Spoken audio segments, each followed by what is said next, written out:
What's up, everyone? My name is Chonnyjang, and this is my Draw My Life project. I hope you enjoy it. I'm really bad at editing videos, so deal with it. So I was born on December 16, 1991 in Oakland, California to my pregnant teenage mother. I think she was like 16 or 17 when she had me. I don't know.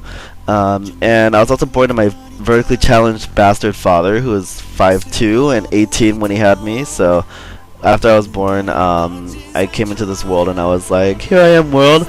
Johnny fucking Chang, bitch, get ready for me. So everything in my life would seem pretty good after I was born. But the day after I was born, my father actually left, and that was actually the last time I saw him. The truth is, he was 18 and he wasn't ready to be a father yet, so I don't blame him.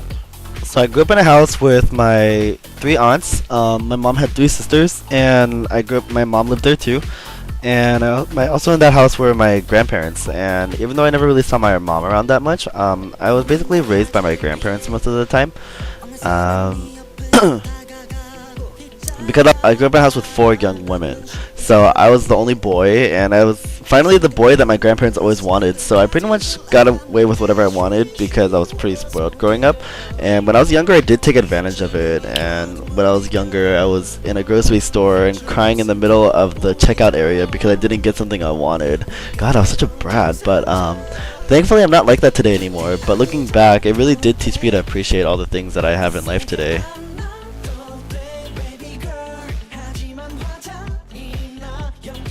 So I currently have 1 tattoo, and I'm planning on getting at least 3 more. The first tattoo that I have is from a video game called Final Fantasy 13, and if you played the game, you probably recognize the Halcy brand. I believe everything in life happens for a reason, and that there's some sort of destiny and greater purpose for everyone's lives. This brand was given to the main cast of the game, and Lightning has it on her chest, and it basically solidifies their fate into saving the world. So I got it because I think there's a greater purpose for me, and even if I don't know what it is, like in its entirety, I still have the rest of my life to find out. So the next tattoo I'm going to be getting is an arrow on my left forearm. Basically what it means is how far you can go in life, like when you launch the arrow from the bow. The next quote I'm going to get after that is going to be a really long quote from Timothy Delvec, which says, "The loneliest people can be the kindest, the saddest people sometimes smile the brightest, the most damaged people are filled with wisdom, all because they do not wish the pain they've endured on another soul." It's going to be a really long and painful quote from the top of my hip to the bottom of my foot, but it's something I really believe in, so I think it'll totally be worth it. The last tattoo I'm going to get is the word Halcy on, which means peaceful, carefree, and happiness, and I'm not sure where I'm going to get that one yet. So my mom had me when she was 16, and as a result, she did get kicked out of high school. Motherhood quickly came upon her, but unfortunately, arguably, it didn't really mean too much. She still went out and partied with her friends a lot, and she still went out to raves, and because of this, I was with my grandparents most of the time when she was gone. Up until I was 3, I didn't really even know who my mother was. But I can still genuinely say that my grandparents were generally the ones who raised me, and without them I really wouldn't be where I am today, so I'm really glad that they were there. My mom's had a lot of boyfriends when I was growing up too, and to this day I still never really liked any of them. The reason behind this is because they all used to hit me, and my memories of them are really broken, but I remember my mom had a boyfriend when I was like 2 or 3 years old, and we would go to his house, and whenever we went over there I always felt really afraid. Most of them I think they were just really jerks to her and myself, so I like to call them the douchebag crowd. Hashtag fuck douchebags. So like I said earlier, my grandparents were pretty much the ones who raised me, and I was always around them when I was younger, so they always told me that I was a really, really smart child. I learned how to read when I was really young. I learned multiplication back when I was in kindergarten, and I knew how to program a VCR, like set up the VCR when I was like 2 years old. So I think I was pretty smart. And I always watched a lot of TV and played a lot of video games, so I was really good at TV trivia and video games. So back in the day, you probably want me on your team. Okay, so this isn't a diss to anyone from Oakland, but I think schools in Oakland weren't really too competitive, and I never really felt too pressured to do well. So since I was told I was pretty smart growing up, I kind of believed it. So whenever I went to school and did homework, I actually did pretty well. So my first day of school was pretty difficult, like everyone else's first day of school, but it was because I was placed in a first grade when I should have been placed in a kindergarten or preschool. Had a really fobby teacher, and her name was Miss Wong, and all the other kids kind of already had connections with each other. And for me, I never really made any friends before, so it was kind of hard, and I was really short compared to everyone else. But when the school found out that I never went into kindergarten, they would let me go down a grade and let me learn with kids my age. And this was the first time I really made friends, and it was a great feeling. And one of my friends that I made back then is still one of my really good friends to today. Andy Lou, I love you, even though you still bald. Kindergarten, first grade, and second grade were all really good years where I made a lot of friends and felt really, really happy. But third grade on, things started going kind of downhill. Around that time, it was when I started to learn what it meant to be gay, and I started realizing, hey, that's kind of how I feel. So other people started to notice the way I was behaving, and they saw it as something that they weren't comfortable with. People started teasing me, making fun of me, calling me names, calling me gay, and throwing stuff at me. And it was really hard, and every morning before I went to school, I just cried all the way to school because I really hated being in this environment. Like, I lost all my friends, and I didn't really have anyone I could trust. Kids, it still goes on to today, you know, kids can be really mean about things that they don't understand. And for the rest of elementary school, I felt pretty alone because people still kept teasing me. And from there, I really didn't put much effort into school, so I started doing a lot worse. Around this time, my grandfather was diagnosed with leukemia, and when I was younger, it didn't hit me as much because I think I was too young to understand what it really meant. Thankfully, he recovered and won the battle against cancer, but since then, he's had several other health concerns. Now, it really taught me to really value the time that he still has here on this earth, and before he passes away, and I really want to be able to show him a world that he's never really been able to see. When I was 11 years old, my baby sister was born. On April 14, 2003, Kylee Cow was born, and I was really happy to be an older brother and finally have a younger sister.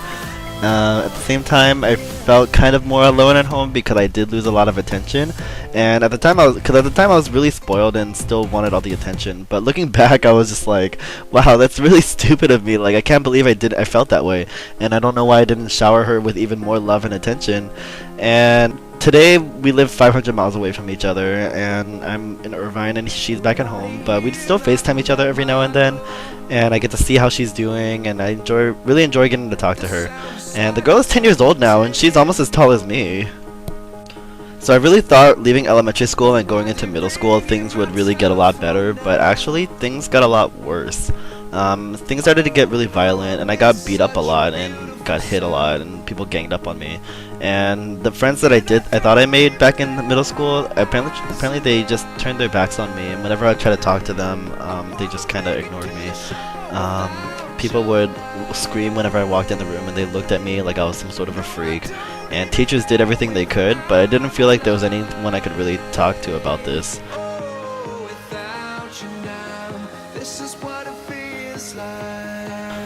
Do you ever see those TV shows and see people eating lunch by themselves in the bathroom? That was me.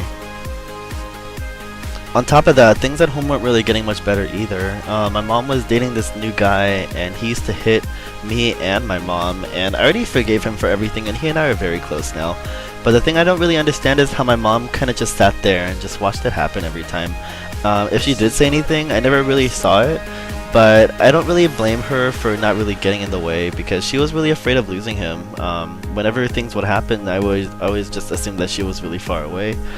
But the only thing I don't really understand is, like, you know, how I would always come home really afraid, and it never really seemed like she cared or she would really do anything about it. I think that's the biggest reason why I can't find it in myself to respect her. So my story is already pretty depressing, and it's about to get a little bit more depressing. The hardest part of my life when I was a teenager was feeling like I wasn't really meant to be here. When I was 14, my grandparents told me that I was about to be aborted, and that kind of meant that my mom didn't really want me to be here. And I don't think people really know how to react when they're told that. I don't think anyone should ever be told that. But for me, the hardest part was that I actually believed it. Regardless of whether I was here or not, I think I'm really glad that I'm still alive, and I see it more as a gift and a blessing. I don't think the world be much different whether I was here or not, but regardless, I think I'm really glad to have the opportunity to explore the world and have a chance at life. Throughout my life, I've gone through plenty of phases. I went through a Christian phase where I really believed in Christianity and dropped everything I could to just be able to go to church. Today I've kind of adopted my own idea of religion and spirituality now, and I think I'm more agnostic than anything, but I still believe that there's some sort of a higher being that's watching out for me out there. I also went through a really depressed and emo phase throughout my life, and that was during one of the sadder parts of my life, but I'll get more to that later.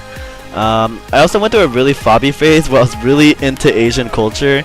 My hair was really outrageous, I dressed really Asian, I always drank boba all the time, I threw up the peace sign everywhere, and I also wore colored contacts. If you guys know about them, they're called circle lenses. And I think that lasted up until I was 18.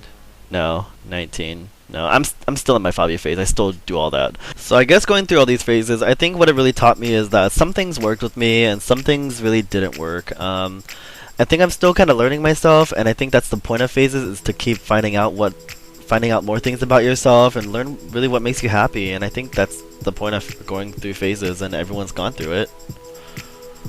When I went to high school, I really just kind of stopped caring what people said about me and thought about me, and I just started being myself, and I started making friends. And it was a great feeling because before that I was really antisocial and I was really hopeless about myself and my future. But once I started to make friends, I started to get a little bit more hopeful, and I felt a lot of happiness from it. And in addition to all this hope, I started doing better in school, and things were really going better. I just really stopped caring.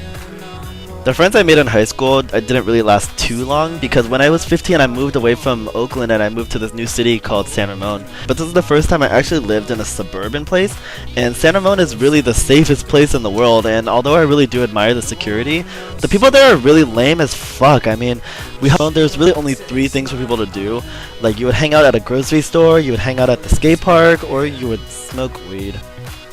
But not only that, like, the dynamic of the high school was just completely different to what I went to high school in Oakland. The people there were a lot more study oriented, and they were a lot more pressured to do better. And then there's me, the laid back guy who did okay in school but didn't really try too hard because I wasn't too pressured. The kids there were pretty antisocial as well. Like, people were really busy, you know, juggling AP classes, SAT prep school, and playing sports. During high school, I really just went home after school and just went to sleep because I was really tired. I mean, high school is tiring. In San Ramon, because it was a suburban place, it was a lot more conservative, so the people in there were really apprehensive around me and coming around with my flamboyant self. So people did talk a lot of shit about me, and I really didn't care what they said.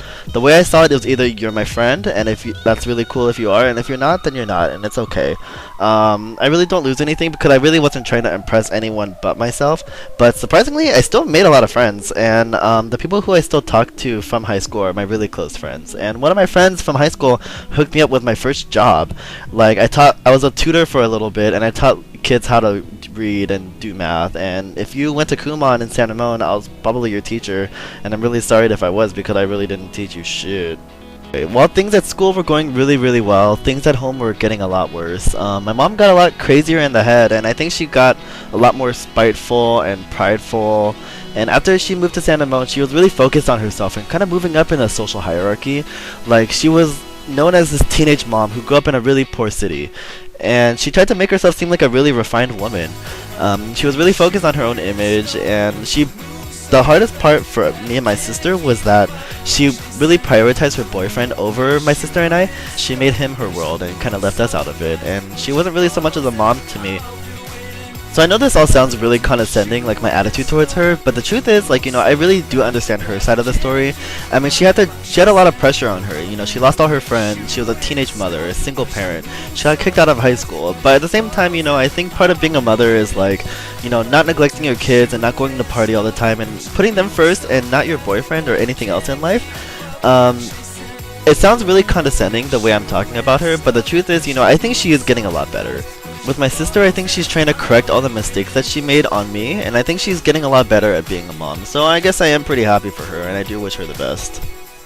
So this part of the story gets kind of hard for me to tell, because I started doing a lot of things to myself, in spite of everything that was going on at home. In 8th grade, I started cutting myself, and that lasted up until high school. And in 10th grade, I started burning myself, and I developed an eating disorder because I always felt like physically undesirable. And in 11th grade, I started drinking and smoking. The hardest one for me to talk about was when I was in 12th grade. I overdosed and passed out in the kitchen for a couple of hours, and I wanted to die, and I was really close. But I woke up in the kitchen a couple hours later with a really sick feeling in my stomach. Today I don't cut myself anymore, and I don't burn myself anymore, and to make myself feel happy again, I just listen to K-pop, or I draw, or I work out. Yeah, look at those muscles! Or I just talk to one of my close friends. So from the point when I woke up on the ground throwing up after overdosing, I think that was like the lowest point of my life, so I decided to use that moment to turn my life around, and I realized that college was only about 2 months away, and I wanted to go to college and do well and make money, but what it meant most to me was freedom and being away from home and starting my own life and being myself. So right before I graduated high school, something really strange happened. My dad came back around and messaged me on Facebook when I was 18, and I was really shocked at first, but I was also really excited because it's my dad. And so he asked me to get lunch with him in San Francisco where he worked, and when I met him, he was this really fat 5'2" guy, and the first thing I said, I was just like, "Are you sure you're my dad? Like, where's the rest of you?" So apparently someone grew hamburger style, like kind of short and fat, and not hot dog style, all long and tall. Who's turned on by that hot dog right now? Damn. So either way, like, you know, I really do appreciate him like reaching out to me, but he and I don't really talk anymore, and I think we're both okay with that. So I finally graduated high school, and the summer before college was one of the best summers of my life because it was the first summer where I could drive, so me and my friends pretty much went everywhere. We went on road trips to Santa Cruz, and we went on plenty of boba runs really late at night, and then we just went on a lot of adventures during the nighttime, you know, a lot of nighttime cruising. And, you know, we were all free, and we all wanted to celebrate our freedom together and make memories that would last us for the rest of our lives. And I really wish I could go back to that summer because it was the first time I really lived every day like it was my last day. In September of 2010, I got kicked out of my house in San Ramon and moved back to Oakland, but then shortly after that I went to college and went to UC Irvine, and I made a lot of friends right away because we all lived in the same dorm together, so it was a really good feeling, you know, just being surrounded by all my friends all the time, and it was kind of scary how close we got, but ultimately, you know, we were really happy about it. And I didn't really go to school very much because I just kind of slept through my classes, but somehow I still passed, and it kind of worked out. The happiness was kind of short-lived because in December of that year, I got into a relationship with my first boyfriend, and I was really happy at the time, you know, I was kind of head over heels because, you know, it was my first boyfriend, and I was really happy, like nothing like this has ever come around before. So I was really happy about it, but at the same time, right away we were long distance, and I was all the way down in SoCal, and he was all the way in NorCal. And it was about 500 miles away, so we would pretty much just spend all of our time video camming each other in my own room. I'd be by myself, and while all my other friends would be out like getting dinner or drinking together or just being social with each other. And I had to ask myself and like if I was really happy, and I was happy for a little bit, but I really wasn't. I wanted my own time back. I wanted control of my life back, and I wanted my friends back. So after about 10 months, we broke up, and it was really hard because it was my first love, but at the same time, I kind of picked up where I left off. I started hanging out with my friends again, and I had my own time to do whatever I wanted again, so I felt happy again. So when I was 19, I went through one of the most traumatic things in my life. I was in front of my house in NorCal, and 3 guys came around the corner with guns pointed at my face. I remember them walking up the stairs and bringing the weapons closer to my head, forcing me to open the door, and they robbed our house and stole a lot of things that meant a lot to us. It left us with a lot of traumatic scars and a lot of images that I still can't get out of my head. For a long time I wasn't able to sleep because every time I closed my eyes, I just saw them coming around the corner. Whenever I think about it now, I just imagine them with balloon heads that constantly inflate and eventually exploded so that they wouldn't be able to get to me. This experience really taught me not to take things for granted, and it really taught me to be a lot more careful. Things really could have gone a lot worse. People could have gotten hurt, or my little sister could have been kidnapped. And I really learned to treasure the people around me a lot more. Also, a couple months after that, I got into a car accident and totaled the shit out of my grandfather's van, and it was the day before my 20th birthday, and it was really embarrassing, and I was really scared throughout the whole time and I had some neck pain too, but I was completely fine afterwards. I think to make myself feel better about it, I keep telling myself that I did my grandpa a favor because the van was about to die anyways, so I kind of did him a favor, a really expensive favor.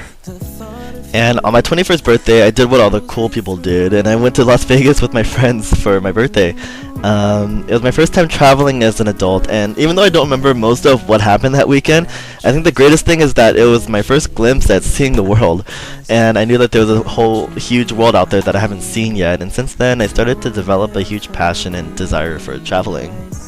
I remember being there the whole time. I was just like, oh my god, guys, I love Vegas. Oh my god, I want to come back. I'm so drunk. So that's my life, but let's fast forward to today. Currently, I'm a student at UC Irvine. I'm majoring in Asian American Studies and Film and Media Studies. And one of these days, like once I graduate, I want to be on my way to becoming a talk show host. That's like my dream job. I know on TV you don't really see very many Asian people or Asian personalities, but especially gay Asian personalities. I think my ideal talk show person that I want to be like, I want to be kind of a mix of Ellen DeGeneres and Chelsea Lately. I'm also part of a fraternity called Alpha Phi Omega, and I'm really proud to be the brother of one of the largest service-based fraternities in the world, because I mean, I love doing community service. I don't really talk to my mom and dad anymore because I think our values and understandings of life are just very different, and we've had plenty of arguments, and even though every argument that we've had kind of left me with a little bit of emotional scarring, it really doesn't really bother me anymore. There's nothing I really value more in life than the ability to make other people happy and make them laugh and smile, and that's where I draw the most happiness from. So I want to end this on a brighter note. I believe in life. I think we're really growing and shouldn't really deny ourselves any opportunity to grow. Like, everyone's on their own path and journey, and even if you go through obstacles like failing a test, ending a bad relationship, having a fight with a family or friend member, having your car break down, and being late to an interview, like, you really shouldn't live your life with the regrets, you know? Instead, you know, you make your mistakes and just take it as something that you can learn and mature from. And along with this, you know, I believe in indulgence and, like, you know, being happy. So every blessing that comes to you in life, like, you know, making a new friend or doing well in a class or having a great workout or, you know, getting closer to someone, you take in as much happiness as you can from it. And most of all, you know, don't take anything for granted. Having a loving relationship is a two-way street. And when you fall in love with life, be sure to bless life as much as life has blessed you. So something that I've really learned in life is that despite anything that happens, just know that life always goes on. And everyone else is on their own path to growth, and there's always more to explore. But the only way that you really grow is by taking risks and stepping out of your comfort zone. And, you know, you might learn something new about yourself. These are just some of the things that I've learned in my life, and some of the things that I live by. And most importantly, just make sure you treasure every memory. With that all being said, the only thing I really want in my life right now is a boyfriend. So if you are a boy and you are single, please come find me. I am very thirsty and very #Canada dry. So thank you everyone for watching. I really hope you liked it. Be sure to like and comment and subscribe to my channel. Follow me on Instagram, follow me on Tumblr, and